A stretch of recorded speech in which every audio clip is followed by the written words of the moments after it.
بسم اللہ الرحمن الرحیم۔ جس دور میں ہم زندہ ہیں، اس دور میں مشکلات اتنی زیادہ ہیں، فتنے اتنے زیادہ ہیں، اور شیطان کی حربے اتنے سٹرونگ ہیں کہ اگر یہ رات کو کھڑے ہونا، یعنی قیام فی اللیل یعنی رات کو کھڑے ہونا، کھڑا ہونا یعنی کس کے آگے کھڑا ہونا؟ خداوند متعال کے آگے کھڑے ہونا۔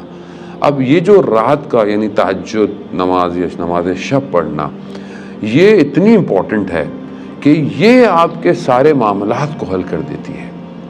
یہ خصوصیت ہے عزیزان محترم۔ اسے آپ ہی نہ سمجھیں صرف علماء نے نماز تہجد پڑھنی ہے یا بوڑھے ہو جائیں گے تو تہجد کی نماز پڑھیں گے، مجبوری ہے بھائی، اب تو کچھ ہے نہیں۔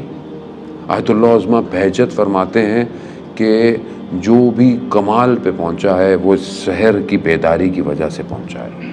جو سحر میں بیدار ہوا وہی کمال پہ پہنچا ہے۔ اور وہ فرماتے ہیں کہ جب بھی تمہاری رات کو آنکھ کھل جائے تو سمجھ لو تمہیں فرشتے نے اٹھایا ہے، فرشتے نے اٹھایا۔ اور ہم دیکھتے ہیں ابھی تو بڑا ٹائم ہے، فجر میں سو جاؤ، فرشتے نے اٹھایا ہے۔ کہا کہ اگر تم اٹھ کے عبادت نہیں کر سکتے تو وہ کہتے ہیں کہ بیٹھ جاؤ اور خدا کو سلام کرو خدا کی بارگاہ میں، اور دوبارہ سو جاؤ، ضائع نہ کرو اس کیفیت کو۔ اور یہ جو اہل بیت کی محبت کرنے والے ہیں ان کے لیے وہ شوق سے اٹھتے ہیں، یعنی جب وہ اٹھتے ہیں عبادت میں کھڑے ہوتے ہیں تو ایسا نہیں ہے بس زبردستی اٹھ رہے ہیں یا منہ بنایا ہوا ہے، نہیں، یعنی نشاط ہے، یعنی اپنے اندر اتنی پازیٹیو انرجی ہے اور خوشحالی ہے جیسے کوئی بہت زبردست سی کوئی چیز ملنے والی ہے، یا جیسے کوئی بہت زبردست جگہ پہ، آپ کی پسندیدہ جگہ پہ آپ کو کوئی دعوت دیتے کھانے کی تو آپ کیسے خوشی سے جائیں گے۔